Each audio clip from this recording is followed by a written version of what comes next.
Good evening.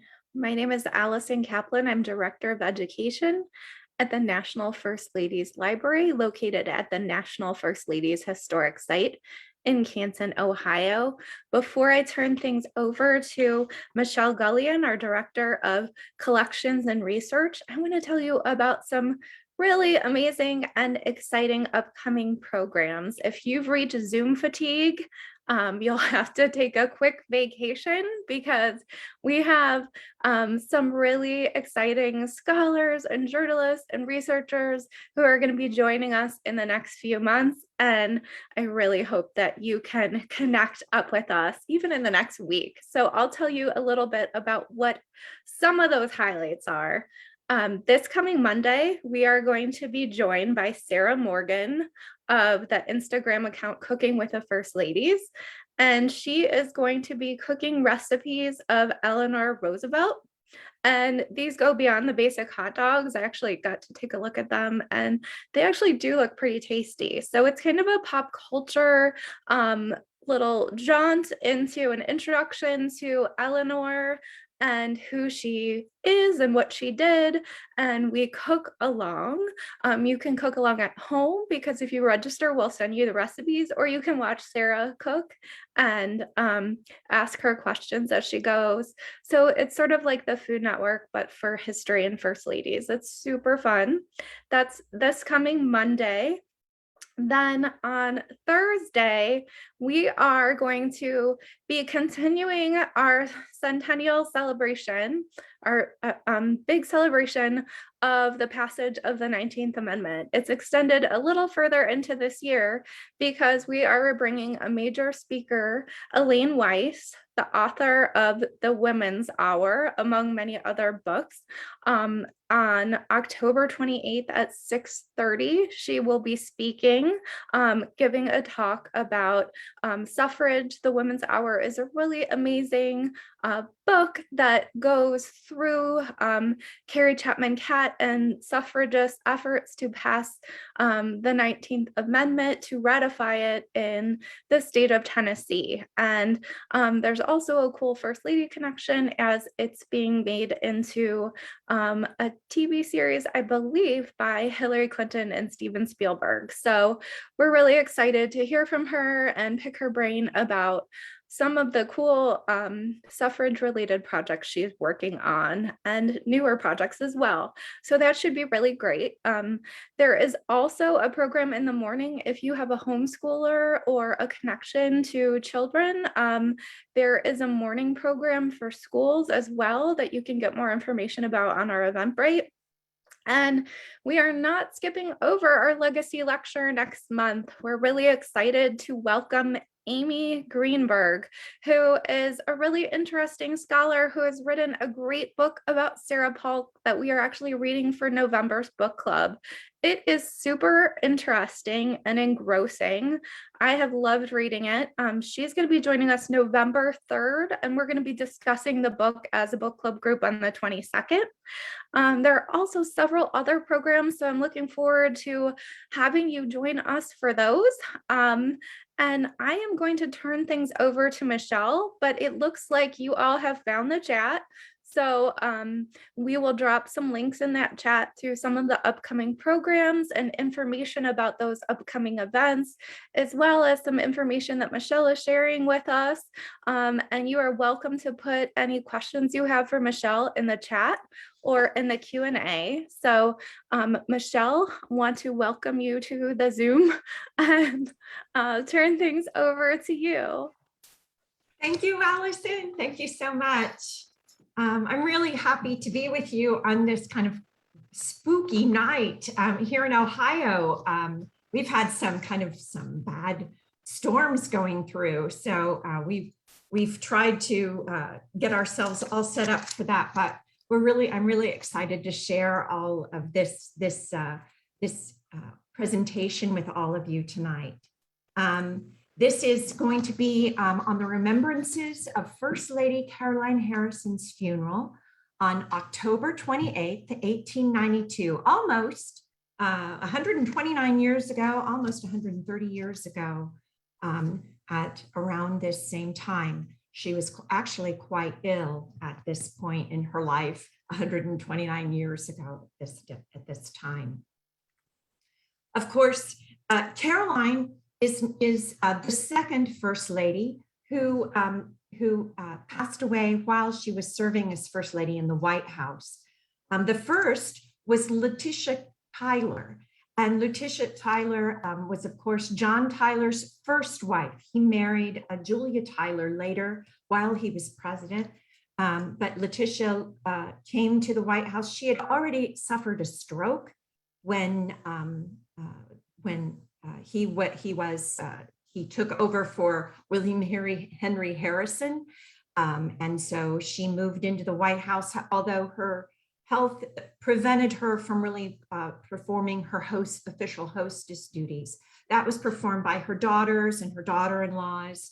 And so she passed away then on September 10th, 1842, after having a second stroke.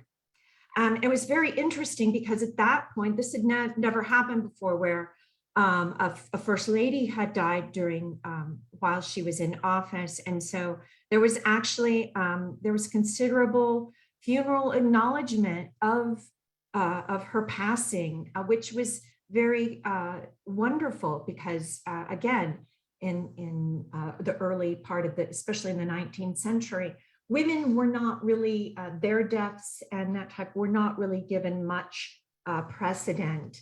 And so this was really lovely.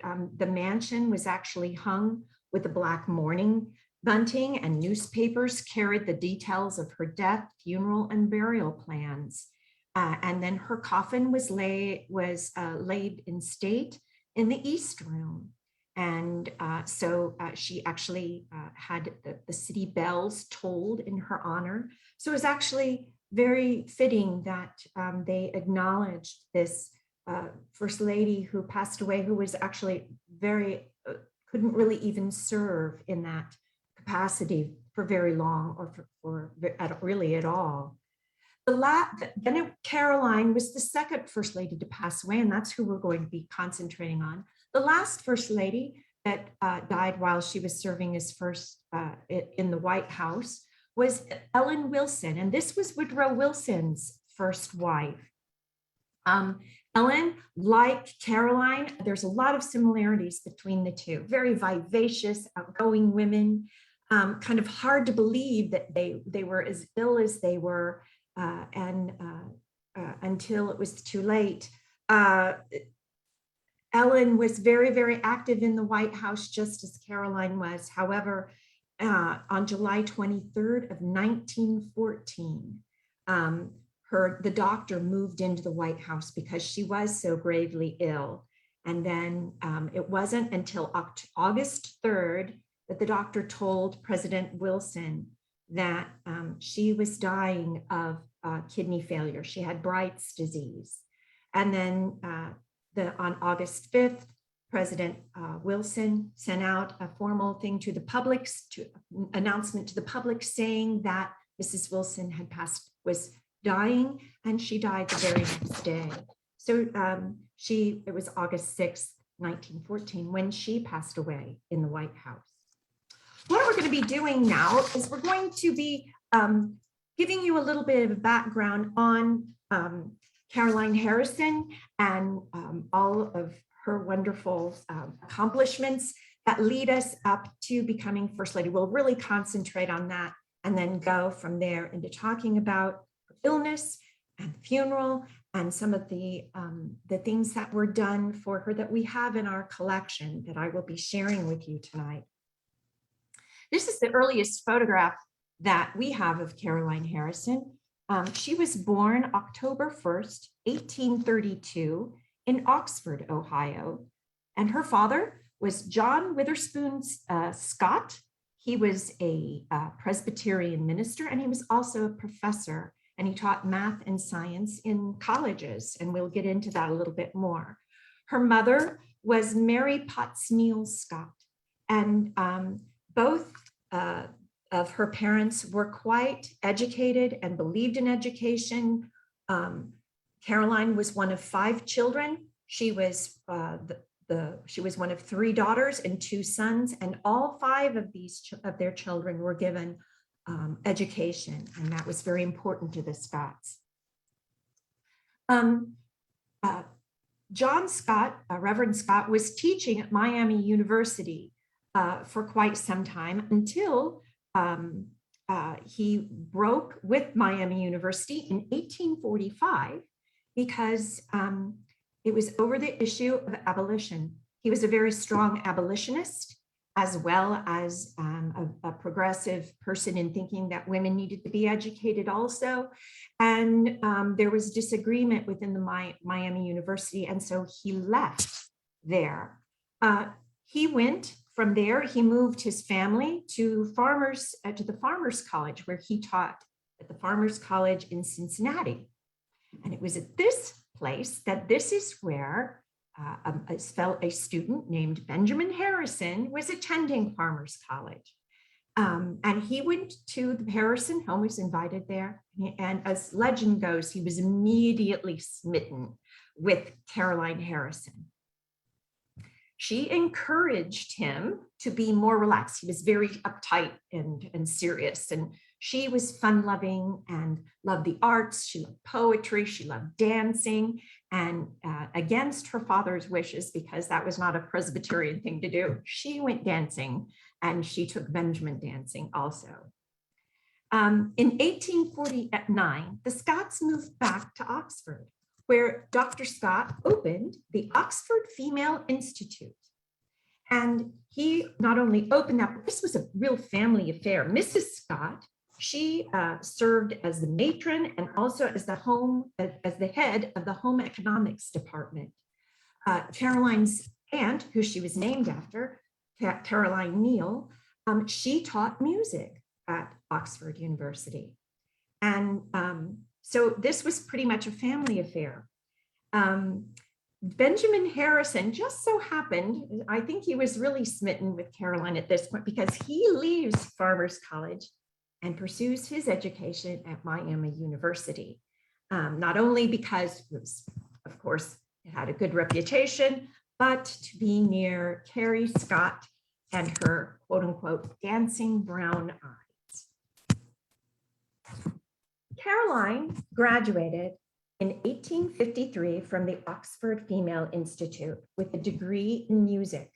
She was a beautiful piano player and really loved music. She excelled at the arts, not only music, but painting.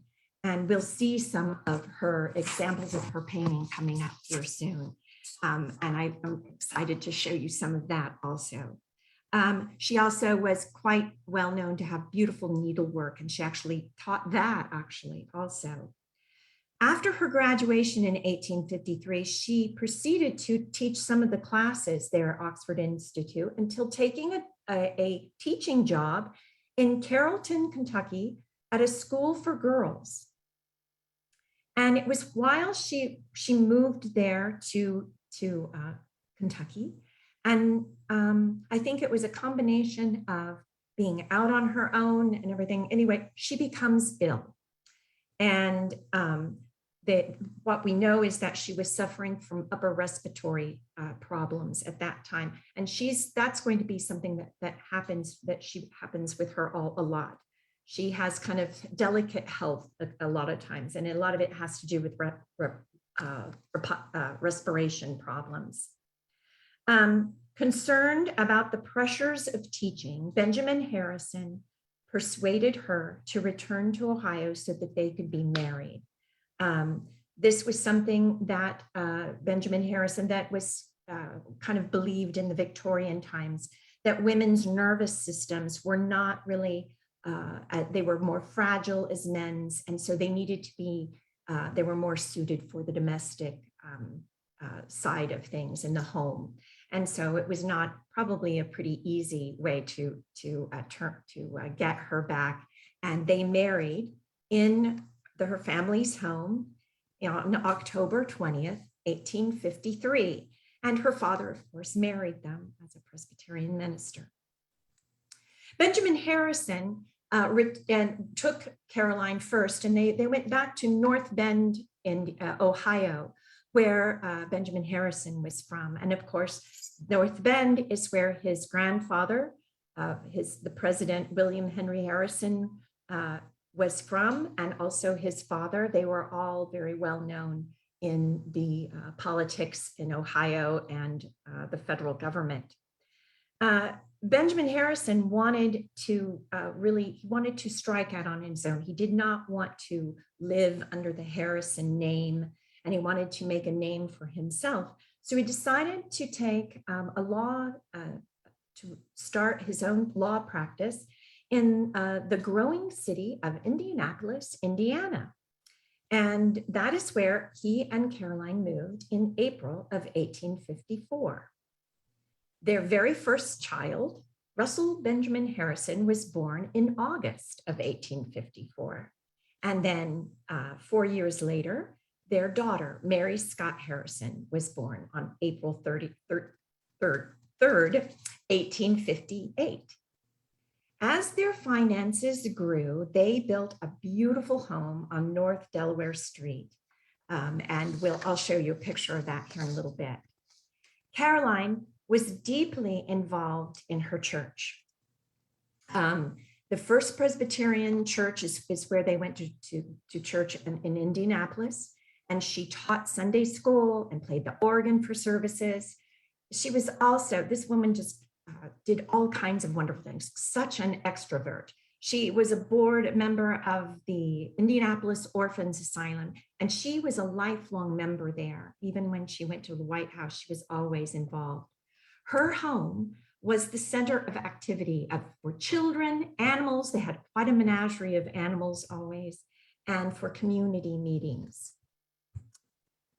When the Civil War began in April of 12th, 1861, Caroline was pregnant with her third child. Benjamin Harrison, because she was pregnant and because of her delicate health, he decided that even though he wanted to do his patriotic duty and wanted to help with the war, that he really needed to stay and be with Caroline while she was pregnant. 2 months later, in June of 1861, their baby daughter, their third child, was stillborn. So come the next year in 1862, when President Lincoln requested additional troops, Benjamin recruited and formed the 70th Indiana Volunteers and became company commander. In August, he was commissioned as a colonel, and the regiment left Indiana to join the Union Army at Louisville, Kentucky. And that's where he spent the majority of the war, was in Kentucky, Tennessee, those areas. His letters that he wrote back from the war survive. Caroline's do not. And if you ever have a chance to read them, they're just deeply passionate. He really misses her and realizes her worth. They're just wonderful, sweet, passionate letters that he writes to Caroline. With Benjamin fighting in the war, Caroline was busy as a single mother raising 2 children, and she doesn't miss a beat. She volunteers with the Ladies' Patriotic Organization and the Ladies' Sanitary Committee. She collected clothing and medical supplies, as well as nursed wounded soldiers in the Indianapolis hospitals. So this incredibly vivacious woman is doing her part also during the Civil War. When Benjamin returned from the war, his law practice as well as his fame grew, and he became a political force. As their finances grew and children grew, Caroline had more time to devote to her painting. She joined the Indianapolis Art Association, and their home continued to be a popular place for parties, receptions, and a yearly New Year's Day open house for the Indianapolis High Society. Benjamin Harrison, before he became you see here, he's the candidate for president in 1888. Before that, he was elected to the Senate in 1880 and brought Caroline to the nation's capital. but a serious fall that year undermined her health. In 1883, she had surgery in New York and required a lengthy period of recovery. Still, while she was in Washington, D.C., she joined many charities, specifically the board of lady managers of the Garfield Hospital.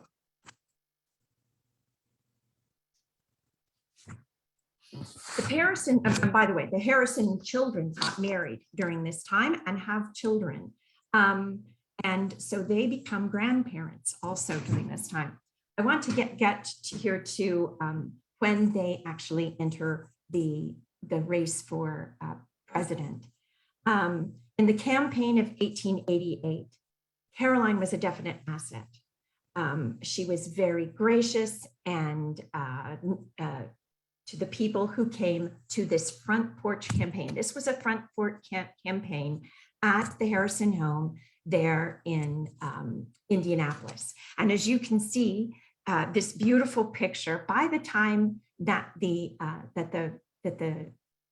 campaign was over, that beautiful picket fence that you see there was all gone. People had chipped it away, souvenir seekers.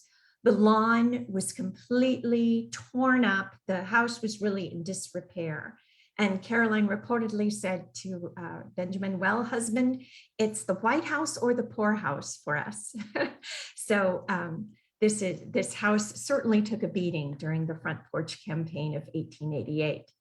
I wanted to show you very quickly, this is how the house looks today. If you go to Indianapolis, they're on Delaware Street. The home is just fabulous and beautiful. You shouldn't miss it. It's just gorgeous.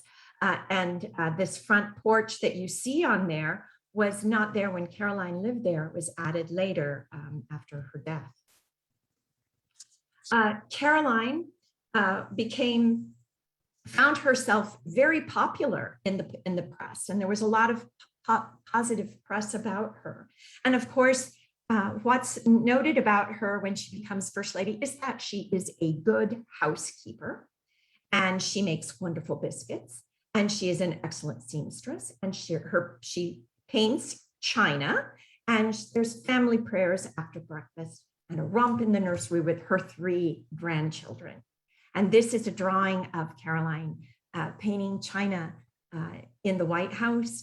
She actually made an art studio that she had on the 3rd floor of the White House, kind of a getaway from all the people that were there. She was even, you'll find, she was even in advertising. A lot of you maybe have seen me talk about Frances Cleveland at the same time, finding herself on advertisements from everything from cod liver oil to farm machinery. In this one, we have not only Caroline, but Queen Victoria, who are saying how wonderful the QD corset clasps are. They're a boon to women.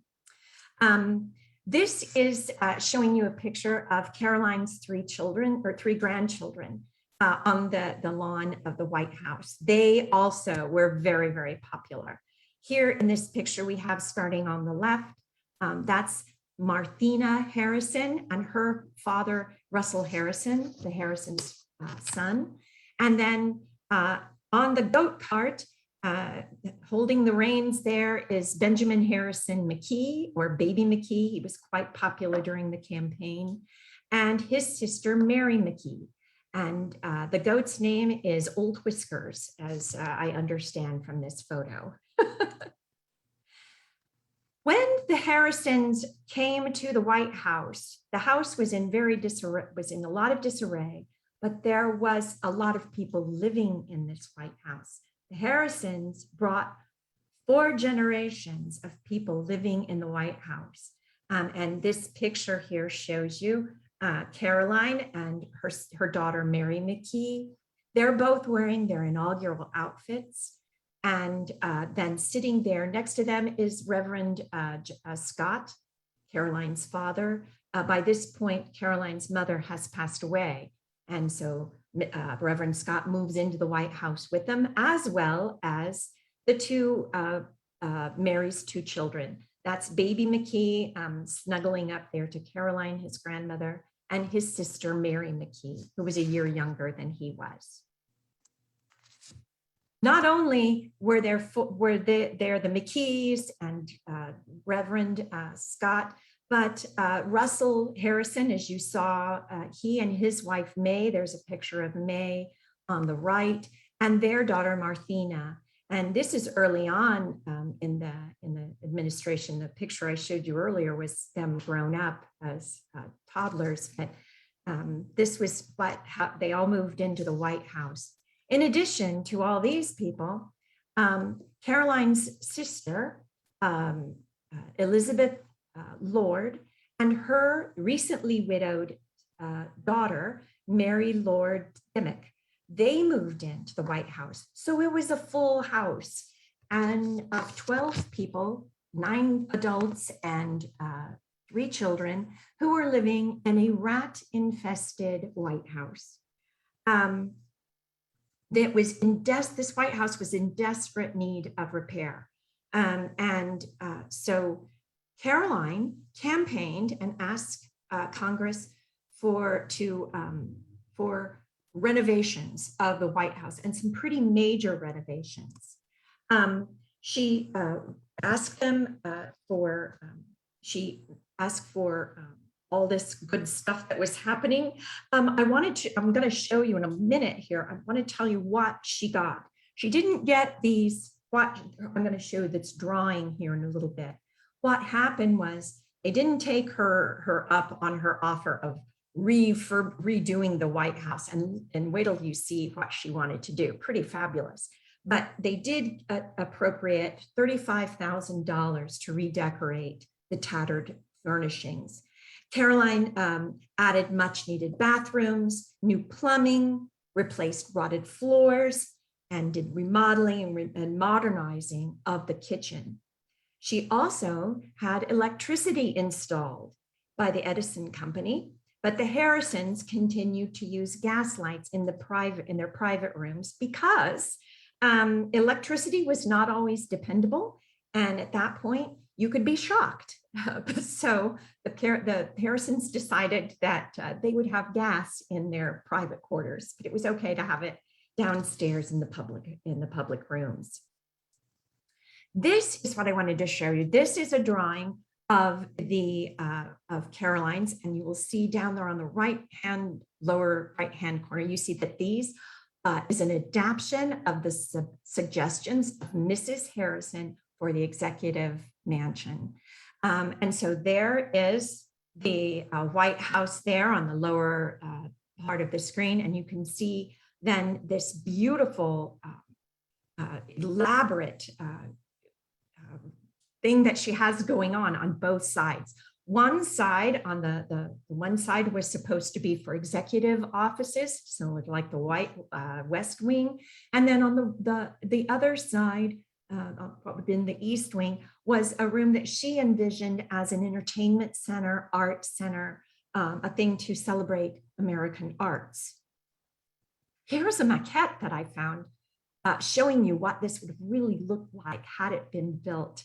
And this is really fabulous. You will see there, you can see the White House, there it is, but look at these round rotunda things. It's really quite elegant, isn't it? And I just really wanted to share that little fun piece there of Caroline and her amazing creativity and good thoughts there. As I said before, Caroline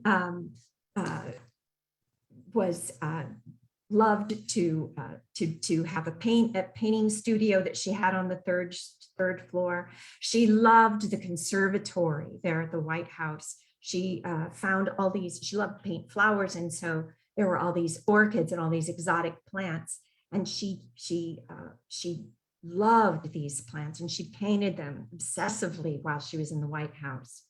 I wanted to point out some other things that happened while she was First Lady.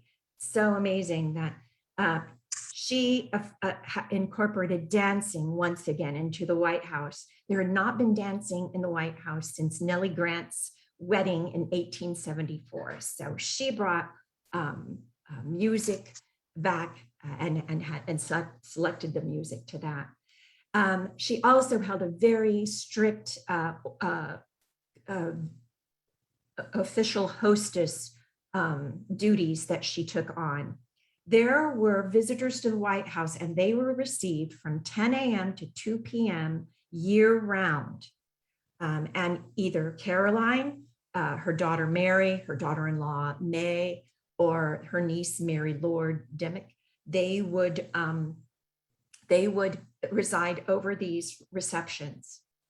She held China painting classes and French classes. And these were held for the cabinet wives and their daughters and for the high societies of the Washington Society women. She convinced her China and painting teacher, Paul Putsky, to leave Indianapolis and move to Washington to teach painting classes. And she enticed him by also having exhibitions of his work at the White House. He gave classes on watercolor and China painting. And here is one of the beautiful paintings of that. What we saw earlier was one of her paintings of the orchids that she was studying. This is one of her beautiful China paintings with the beautiful pansies on them. She just painted beautiful paintings and on China. And if you go to the Harrison home, you'll just see beautiful examples there. She also made a new China set for the White House. And she used the eagle that you see there in the center. That was the same eagle that's used on the Lincoln China. And she used that same China on this China.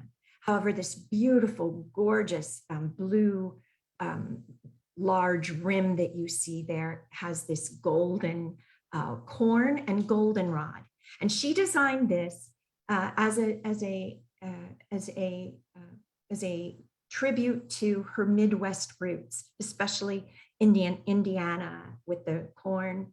The goldenrod supposedly was one of Benjamin Harrison's favorite flowers. So she made this beautiful china. And she loved the china herself. She really got that set up. I could just go on and on about the wonderful things that Caroline did. She got 27 hours out of 24-hour days most of the time, and she was ill also. Then the most amazing thing that Caroline did was there was a magazine called Demorst's Family Magazine, and she had a lithographic print that she gave permission of a White House orchid. And so they made a copy of the White House orchid that she painted. She wanted to share this, and she dedicated it to the mothers, wives, and daughters of America, to whom it is lovingly dedicated. She really wanted everyone to have beauty and to enjoy. We have lots and lots of framed paintings of this. This is a picture of it out of the frame. This was something you could find in the magazines, and lots of people did have them. We've had people bring them to us. They still are on people's walls now. Really neat thing that Caroline did for the American people. She was quite patriotic, by the way. She's the one who started that you stand during the national anthem. Pretty cool. That comes from Caroline too. Not only that, but Caroline Harrison was the first President General of the National Society of the Daughters of the American Revolution. That was founded in 1890, and she handled all of it. She was really hands-on doing this, and she got the initial campaign started for the Continental Hall. She held meetings after meetings in the Blue Room. And this is a picture of her with the founders of the DAR. And because Caroline raised orchids and wore the corsages to the society functions, the orchid was adopted as the symbol for the National Society of Daughters of the American Revolution. She was so busy doing all this and really enjoying her life, but she's also ill. And by the summer of 1892, people are talking about the campaign that's coming up 4 years later, and we've got a rematch this time between Grover Cleveland and Harrison Ford. So they're getting back on their boxing gloves. However, Caroline is ill. And late that summer, Benjamin Harrison announces that he will not be campaigning because of the ailing Mrs. Harrison. And something that's really amazing is that not only did he cease campaigning, but Grover Cleveland ceased campaigning also in respect for the grave concern that was going on with Caroline. Really something. I always wonder, would this happen today? It's one of those questions, isn't it? That you just think about and go, would somebody really not campaign because another one's spouse is ill? Caroline, that winter, it was noticed that Caroline was ill with a cold and cough and absent from social events, was really noted. She was only able to attend one formal White House dinner, and that was on February 16th of 1892. In March, it was reported she was suffering from pneumonia and hemorrhages of the lungs. Her last official reception was on April 6th, and it was observed at that point that she was extremely pale and coughed every time she spoke. She could barely speak at all. As her health continued to collapse, doctors recommended the fresh air and restful pace of the Loon Lake Sanatorium and the Adirondack Mountains. A special train transported the presidential couple, and they settled into a large cottage with a scenic view of the lake. Though she initially improved, it was quite short-lived. This is because she has tuberculosis, and this is how tuberculosis goes. By September, the doctors had to drain fluid from her right lung, and the same procedure then was repeated 2 days later on her left side. This was an extremely painful surgeries that she underwent, but they did bring relief for her lungs and her breathing. However, it also further weakened her very fragile state. The diagnosis of tuberculosis was announced to the public on September 15th. At her insistence, she returned to the White House on September 21st, where a month-long public vigil began. The news was only grim. The president kept watch, sitting beside her until the suffering ended on October 25th, 1892, inside the White House. She was 60 years old. In this scene, this death scene, which is something that we also have in our collection, was something that a lot of Victorians loved. They loved the death scene, especially of important historical figures. And it's marvelous that Caroline Harrison was rendered this. In this scene, it's very typical. There is a woman that weeps. That's very necessary because that's what women do. They are the mourners. They are the feelers, that type of thing. So who's doing that in this picture is on the very far right-hand side, with her hand in her face in her hands, is Mary Lord Demick, Caroline's niece. That's Caroline, of course, in the bed, and President Benjamin Harrison is holding her hand. The two women, of course, are Mary McKee and May Harrison, as well as the two men behind them are Robert McKee and Russell Harrison. The man right behind President Harrison there, that is Dr. Gardner. He was the doctor who oversaw her during this time. And then you see the screen on the other side, you see the attendants in the White House were caring for her while she was ill. The funeral services were held in the East Room on October 27th, and a funeral train brought her body back from Washington to Indianapolis. There was no definitive answer as to how Caroline contracted the infectious disease. Within her family, a younger sister and brother both died from tuberculosis, which was also known as consumption at the time. Caroline was a hard worker and often felt what physicians would say she was just exhausted. And so she had exhaustion. Unlike other epidemic contagious diseases, TB can take an extraordinary, slow process and sometimes last decades rather than weeks or months before it brings death. It was also indiscriminate in who it claimed as victims. It affected all classes and ethnic types, and regardless of age, gender, or status. And it was a worldwide problem, and it still is. It's not been eradicated. We still find it in this country, especially in some remote Native American reservations. Some people it can show up still in tight settings such as prisons, that type of thing. So there's a lot of things that it's still not with us.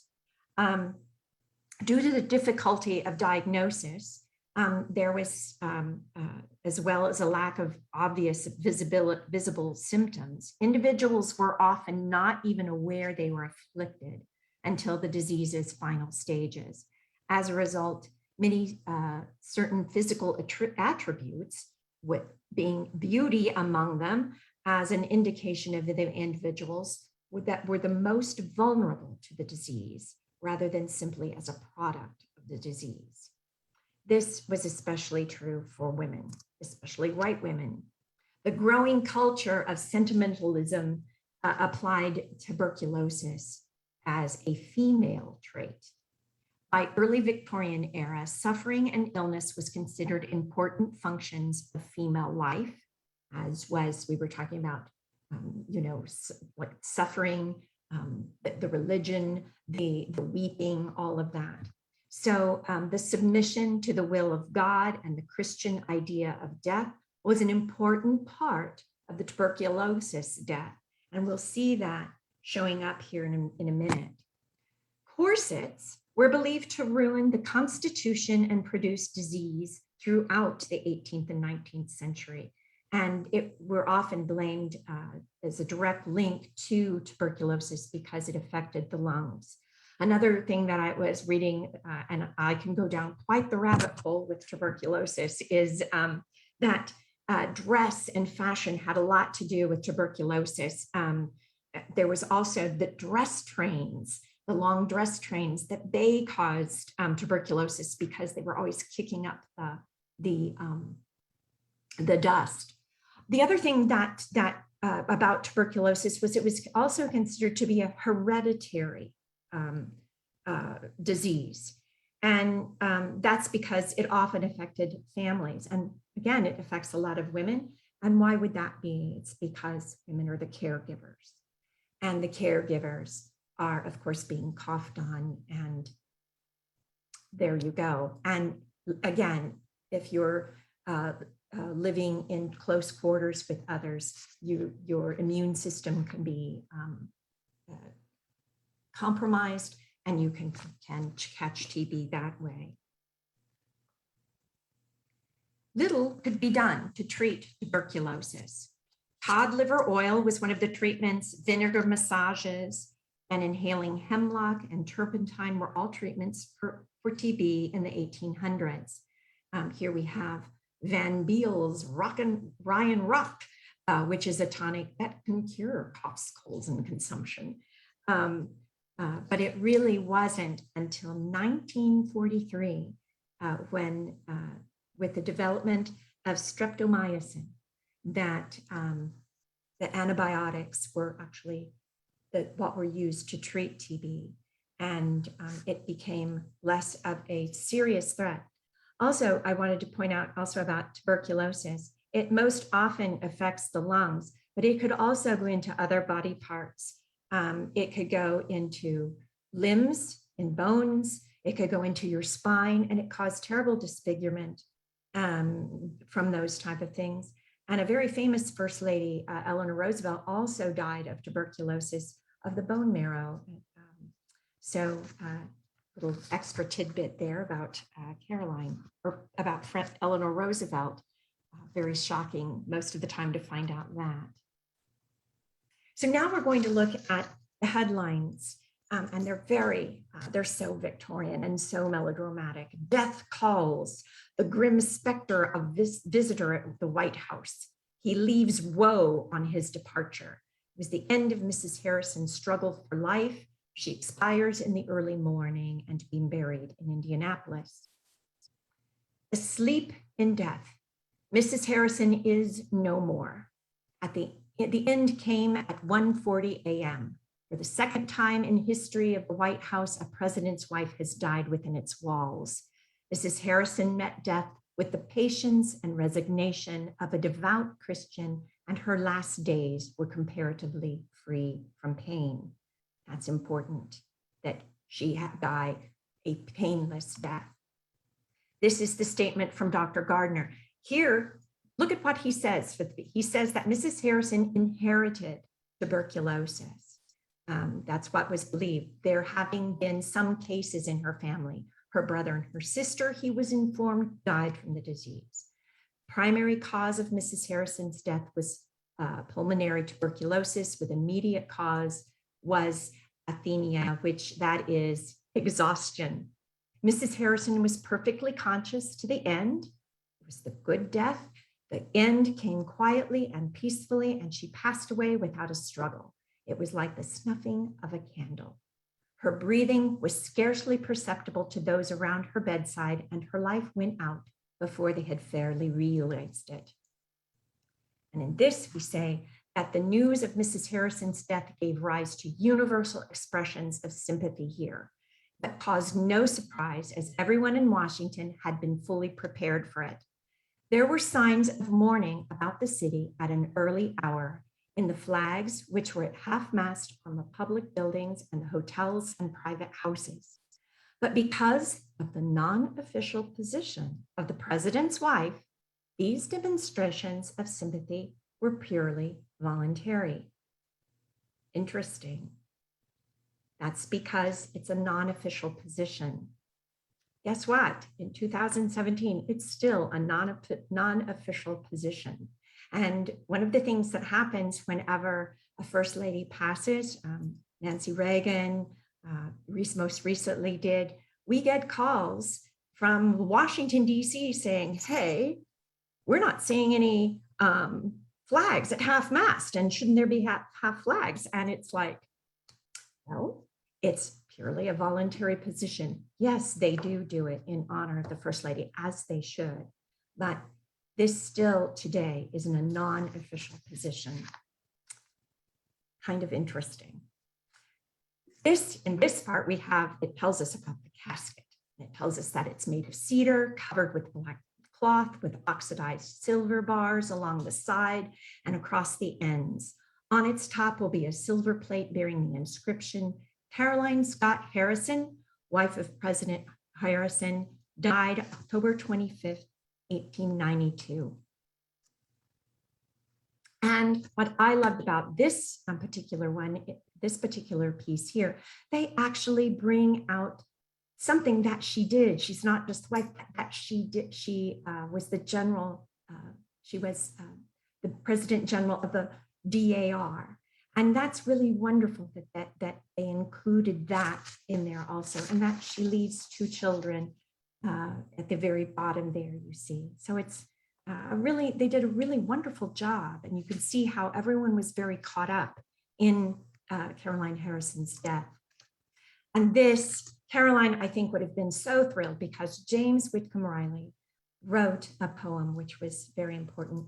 This is a pretty grandiose poem. I'll read you the very last stanza of it. And lo, we weep with you, one grief the wide world through.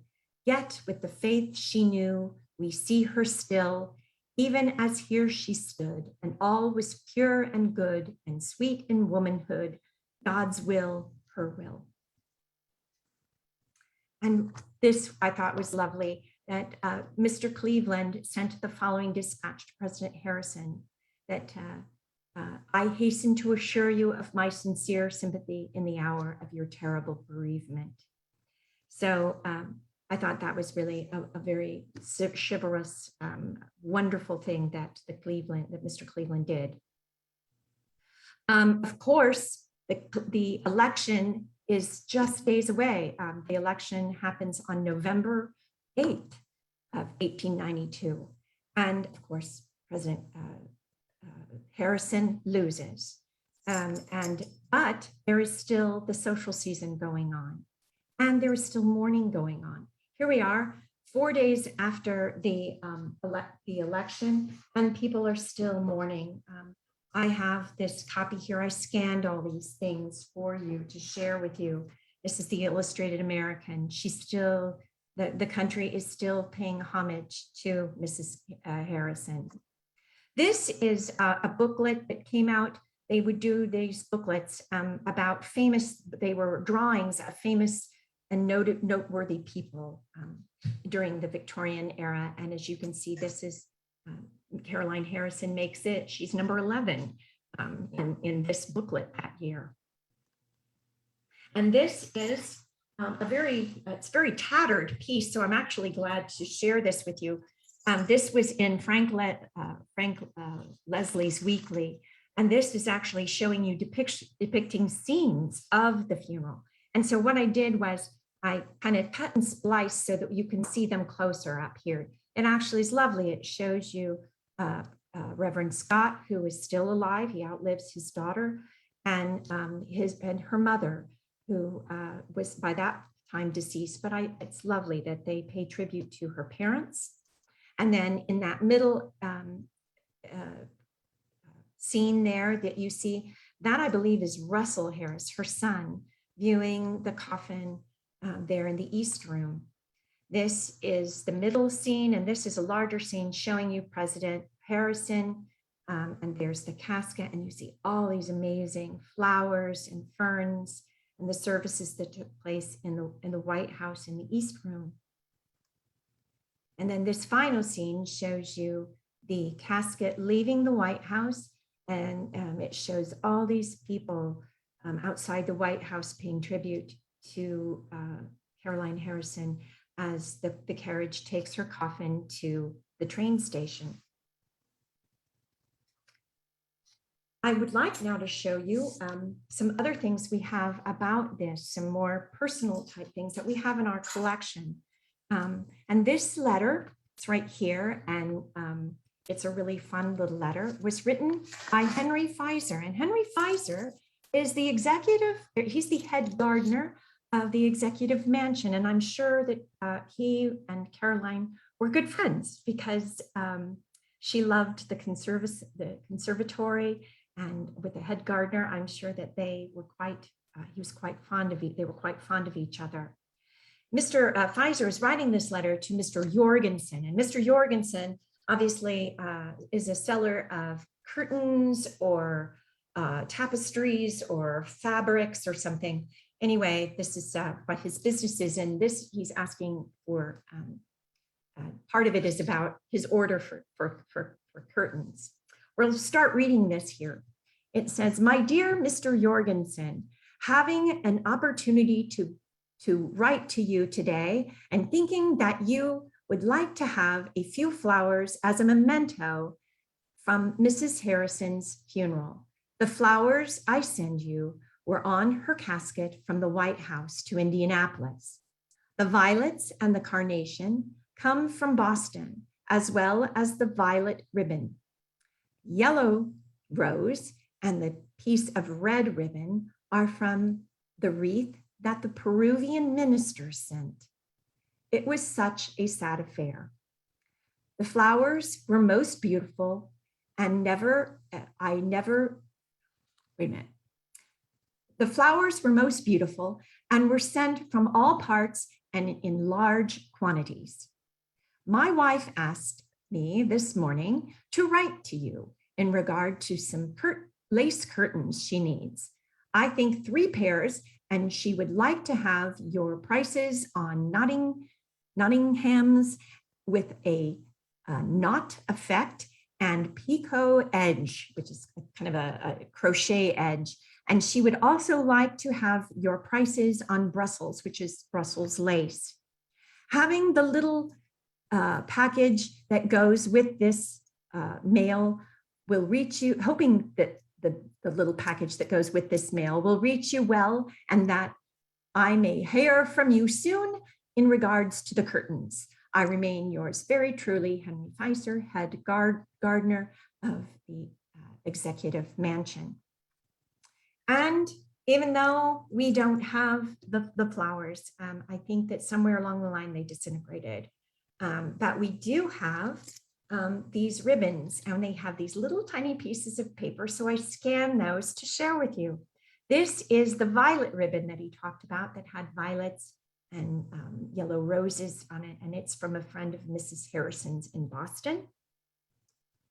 Next, we have the red ribbon from the Peruvian minister's wreath. And that also had carnations on it. You can see the pin, it was all pinned together, and I suppose the flowers were attached at one point. This is not written about in the letter, but this is really cool. This is the special wreath. This is a piece of ribbon from the special wreath ordered by the president from the White House Conservatory, and the one he thought most of, writes off, but he means he thinks the most of. And so we have this this very cream. You can see there's a big wide stripe that goes through this piece of ribbon. Very interesting. And then finally, probably my very favorite piece, here it is right here, is a shadow card that was made in Mrs. Harrison's honor. And as you see on this side, you have this beautiful picture of like cherry blossoms, apple blossoms, and then you have this lovely little scenery down below there of a landscape with river and the man's fishing and pretty flowers, flowering trees, that type of thing. And then on the other side, it's a shadow picture. And if you cut along that line, you can cut out Mrs. Harrison, and then you can display it. You cut off the very top there, and it tells you to glue it to that X, and then you can enjoy actually a silhouette of Mrs. Harrison in flowers, which I just think is delightful. And I have looked at this so much that I actually can see, I can see her face and I can see her shadow. And I wanted to show out, if you look at her chin is right here on the left-hand side, and you can see her nose comes out at that darker red bud that's coming up.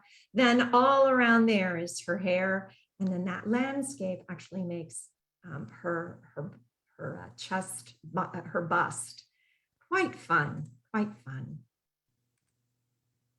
Of course, after her death, they were still in the White House, and it was still the social season, and that fell very heavily on Mary McKee, her daughter's shoulders, and she took over the majority of that. There was still, of course, even though they are leaving the White House, there was the holidays, there was the New Year's Day reception where the White House was opened up and everyone could come through and shake the president's hand.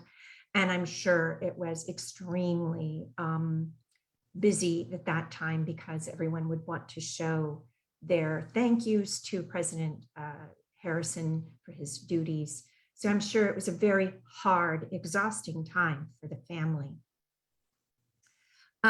When they left the White House, Dr. Scott left and he went back to Indianapolis, and he then died a couple of weeks later. He died on March 30th. They left, of course, after the inauguration on March 4th. they go back to Indianapolis, and Dr. Scott passes away then March 30th.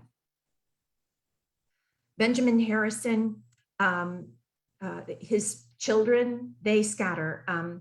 Russell, he goes out west. His wife, May, was from Nebraska, like I said, and he goes out to Nebraska, and I think he goes further out west. Mary and her husband, Robert McKee, they go out east. So they kind of scatter. Their time there at the White House is over. Now it's time for them to continue on with their lives. They have their own children to raise, and their own lives and their own careers to think about. Benjamin Harrison begins traveling and goes and travels and makes a lot of speeches. He writes a lot of articles. Of course, he's quite in demand, but he is extremely lonely. And in 1897, Benjamin Harrison marries Caroline's niece, Mary Lord Demick, and she becomes Mary Lord Harrison. They were married in 1896, and in 1897, they had a daughter named Elizabeth Harrison. And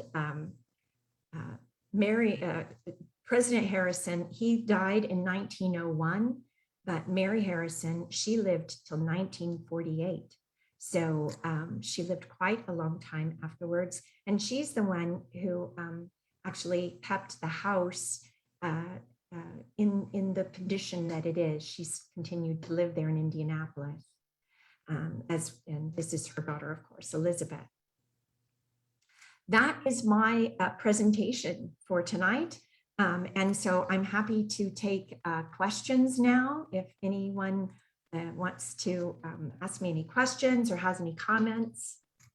We have the chat open. My apologies to everyone. I think I had the chat limited at the beginning of the talk, so it is open. There is a link there for Eventbrite if you're interested in connecting up to any of those future programs. And you can also enter any questions you have for Michelle in the Q&A.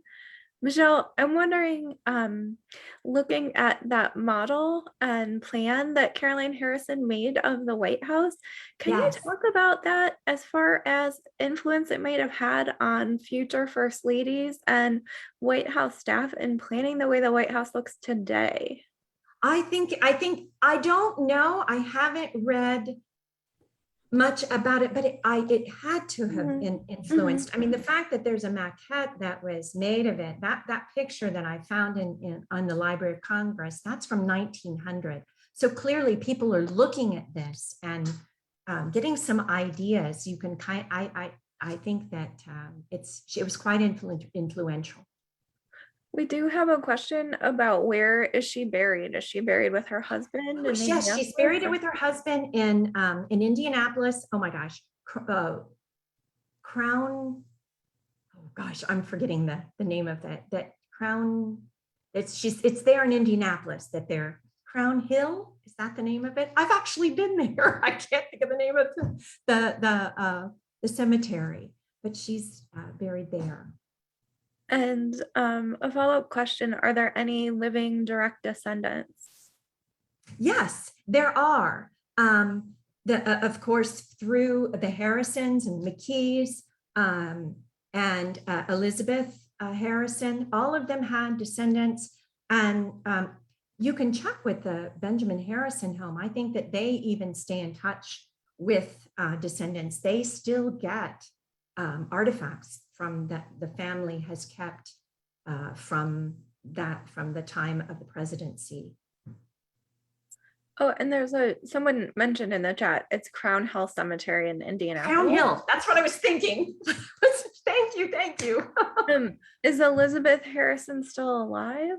No, she's not. She died in 1955. Okay. And then my follow-up question for you, thinking about Caroline as a painter, I was surprised to see those beautiful floral cabinet cards, but that they weren't her work. Was there any commemoration of her using her own artwork? Or a good question. I know.